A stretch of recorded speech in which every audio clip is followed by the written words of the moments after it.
সেই লীলাধামকে একটু দেখবার জন্য। তার যদি কোনো ক্রমে সেই কৃষ্ণর একটু দেখা পাই মনে, এই চিন্তা করে তিনি রওনা করছেন সেই বৃন্দাবনের দিকে।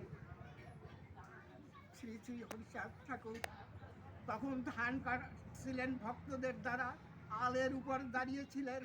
ওই সেই কমলদাস বৈরাগী যখন ওখান থেকে যাচ্ছে, তখন ঠাকুরকে দেখে মনে হলো যেন ওই শ্রীকৃষ্ণ দাঁড়ানো। তখন তিনি করলেন কি, আবার চোখটা এদিকেই করলেন যে সত্যি কি, তখন ভালোভাবে দেখতে পান যে হ্যাঁ ঠিকই তো, সেই দলশ্যাম হাতে বাঁশরি সেই শ্রীকৃষ্ণ আমার সামনে উপস্থিত। তখন তিনি কাছে গিয়ে প্রণাম করলেন। প্রণাম করার পর রওনা করছি, এখন সে আমি সেই কৃষ্ণকে আপনার ভিতরে দেখতে পাচ্ছি।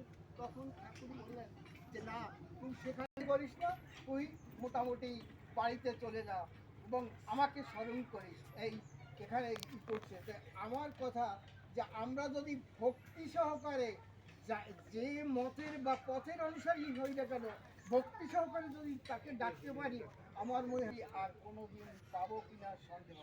জয় হরিচাঁদ, জয় হরিচাঁদ, জয় হরিকৃষ্ণ বলবো। হে প্রভু,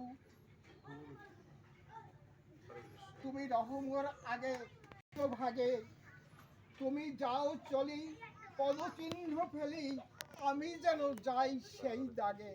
হরি বল, হরি বল, হরি বল। সত্যিকার মানে যে আমরা তো রিটায়ার্ড পার্সন মানুষ, আমার কথাবার্তা অনেক ভুল টুল হয়, আমাকে ক্ষমা করে এসব রিটায়ার্ড পার্সন মানুষ। আমরা রিটায়ার্ড বয়সে 16তে বসে কেউ যে আলোচক থাকতে পারে, গায়ক থাকতে পারে, সবাই তো আমরা জানি না।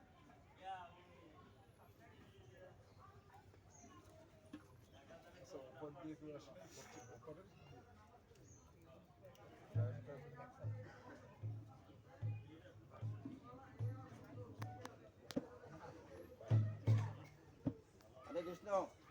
উনি যে কোথায় থেকে হরি গেল, যত সময় আত্মইন্দ্রিয় প্রতিবাদে থাকে তত সময় তো কাম থাকে, আর যদি কৃষ্ণ ইন্দ্রিয় প্রতিবাদ তখন তো প্রেম হয়। যখন এই দেশ হয় তখন জানকীর তো সেইভাবে ছিল। তা আজকে মনে হয় যেন আমাদের সবাই জানকী 100 মালা পড়বে সবাই। হরে কৃষ্ণ। ব্যাপার হচ্ছে অশ্বিনী গোবিন্দের গানে আছে অষ্ট সাথী অষ্ট বিষয় আবার যাবে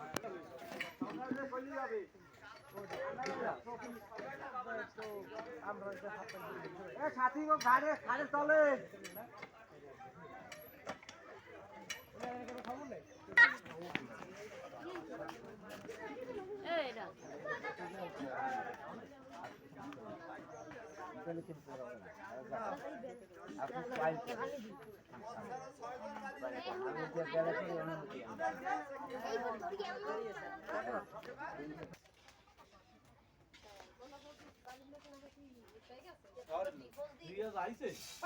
নাকি বেশ ঠিক আছে না